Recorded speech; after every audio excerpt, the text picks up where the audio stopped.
খবরের আপডেট পেতে আমাদের চ্যানেলটি সাবস্ক্রাইব করুন অথবা সরাসরি সহযোগিতা পাঠাতে পারেন ইউপিআইয়ের মাধ্যমে।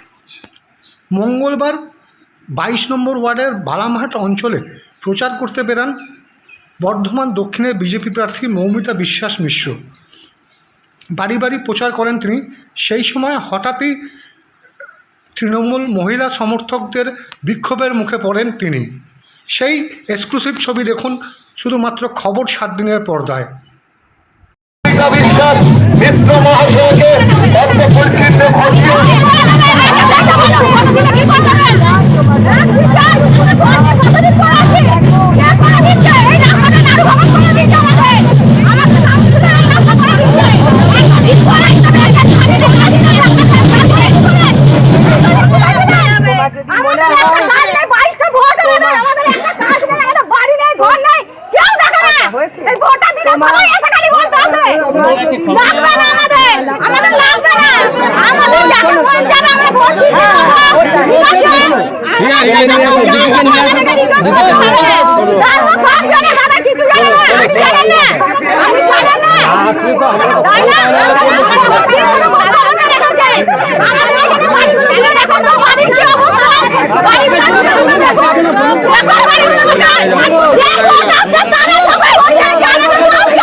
খুব ভালো সারা মানুষের একটাই শুধু দরকার যে তারা যেন সুস্থভাবে ভোটটা দিতে পারে।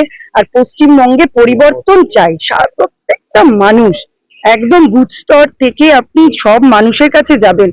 আপনি যারা একদম খেটে খাওয়া শ্রমিক থেকে আরম্ভ করে শিক্ষক থেকে ডাক্তার থেকে উকিল থেকে ছাত্র ছাত্রী, ঘরের যারা মহিলারা আছে, মা বোনেরা আছে, ইভেন আমি তো অবাক হয়ে যাচ্ছি।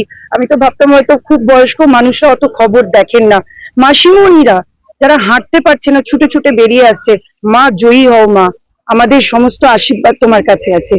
এই মানুষ একদম পরিবর্তন চাইছে, পরিবর্তন মুখিয়ে গেছে একদম।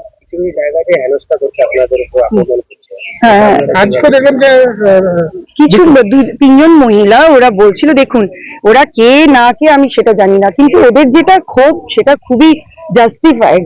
কারণ মানুষের মাথার উপরে এখনো কেউ ছাদ পায়নি। কেন্দ্র সরকার প্রত্যেকটা গরিব মানুষের উপর ছাদ পাঠিয়েছে, অথচ তাদের উপরে এখনো পর্যন্ত ছাদ আসেনি। এটা ক্ষোভ থাকা খুব স্বাভাবিক। ওনার জায়গায় আমি থাকলে আমিও আজকে ক্ষুব্ধ হতাম। শুধুমাত্র ভোটের আগে এসে হাত জড়ো করলে হবে না, সারা বছর সেবা করতে হবে। মোদিজি আমাদেরকে এটাই শিক্ষা দেন যে মানুষকে নিরন্তর ভাবে সেবা করে যাও, সেবামূলক কাজের সঙ্গে যুক্ত থাকো, মানুষের আশীর্বাদ তোমাদের সঙ্গে থাকবে। তাই আমরা একটাই কথা বলি যারা এই ধরনের মানুষরা, সত্যি আমার খুবই কষ্ট হচ্ছে যে মানুষ কত কষ্টে আছে, রাস্তাঘাট দিয়ে চলা যায় না, ড্রেন নোংরা। মানে আমি তো একটা বাড়িতে গেছি, সেখানে আমাকে বলছে দেখুন কিরকম আবর্জনা, বাচ্চারা সন্ধ্যেবেলায় যে থাকবে মশাতে ভর্তি, কোনো পরিবেশই নেই, সুস্থ পরিবেশই নেই বর্ধমান শহরের একটা জায়গাতে। মানুষ এই সমস্ত থেকে মুক্তি পেতে চাইছে, একটা সুন্দর পরিবেশ চাইছে। তাই আমরা যবে থেকে এখানে আসবো, বর্ধমান শহর হবে গ্রিন বর্ধমান, ক্লিন বর্ধমান। প্রতিটি আপনাদের কর্মসূচি হ্যাক করা, লোকেশন হ্যাক করা, প্রতিটি আপনাদের যা উন্নয়নমূলক যা প্রকল্প ছিল প্রতিটি হ্যাক করে একটা নামকরণ করে প্রচার হচ্ছে, কি বলবেন? এদের তো চুরি করাটাই কাজ, এদের তো চুরি ছাড়া কোনো কাজই নেই। সকাল থেকে সন্ধে অবধি কার কি চুরি করব, সে সাধারণ মানুষের কি চুরি করব, কেন্দ্র সরকারের কি চুরি করব, ব্যবসাদারদের কি চুরি করব, শিক্ষার্থীদের কি চুরি করব, এটাই কাজ, ওরা চুরিই করবে। তাই ওদের কাছ থেকে সাধারণ মানুষ মুক্তি পেতে চাইছে। তৃণমূল হচ্ছে প্রবলেম, আর মানুষের কাছে সলিউশনের একটাই এখন আনসার, সেটা হচ্ছে ভারতীয় জনতা পার্টি। সমস্ত কিছু, সমস্ত প্রকল্পের থেকে আরম্ভ করে এই যে সাধারণ মানুষের মাথার উপরে ছাদ চুরি, রেশন চুরি, শিক্ষাক্ষেত্রে দুর্নীতি, রাস্তাঘাট দুর্নীতি, শৌচাগার দুর্নীতি, কোন জায়গাটা বাদ দেবো বলুন, চাকরি দুর্নীতি, বিয়ে। আপনারা ভাবুন সরকারি কর্মচারীরা কি অবস্থায় আছে। একজন আমাকে বললো, জানেন আমি দুঃখের সঙ্গে বলছি, আমার থেকে আমার ওয়াইফের স্যালারি বেশি, আমার মাথা হেট হয়ে যাচ্ছে। আমার ওয়াইফ, ওর থেকে আমি উঁচু পজিশনে আছি, কিন্তু ওর স্যালারি আমার থেকে বেশি। আমরা কথা দিয়েছি প্রত্যেকটা মানুষকে যে ভারতীয় জনতা পার্টি সরকার গঠন হবার 45 দিনের মাথায় সপ্তম পে কমিশনের যে প্রসেস তা শুরু হয়ে যাবে। আপনি প্রচারে বেরিয়ে বলছেন যে উন্নয়নের স্বার্থে মানুষ ভোট দেবে, কি বলবেন? মানুষ দেখছে উন্নয়ন কি, মন্দিরে গেলে মন্দির বন্ধ করে রাখছে, রাস্তায় দাঁড়িয়ে তারা ফ্ল্যাগ ছিঁড়ে দিচ্ছে, রাস্তায় বিজেপি প্রার্থীর দেওয়াল মুছে দিচ্ছে, বিজেপির কর্মীদেরকে ধমকি দিচ্ছে, থ্রেট দিচ্ছে। কালকে আমার এক কর্মীর দোকান ভেঙে দিয়েছে। তবে আমি তো ছাড়বো না, আমি তো আইনের মেয়ে, আমি আইনের পথেই যাব। আমি আমার কোনো কর্মী যদি একটা কিছু আঁচল লাগে আমি কিন্তু ছাড়বো না, আইনের একদম শেষ জায়গায় যাবো। তাই উন্নয়ন কি বোঝাই যাচ্ছে, কেউ যদি উন্নয়ন করে তাহলে ফ্ল্যাগ ছিঁড়তে হয় না, দেওয়াল মুছতে হয় না, ঠিক আছে? আর আমি আর একটা কথা বলি, দেওয়াল মুছেও কিছু হবে না, ফ্ল্যাগ ছিঁড়েও কিছু হবে না, মানুষের হৃদয়ে পদ্ম ফুল আঁকা হয়ে গেছে। জয়ের বিষয়ে কতটা আশাবাদ?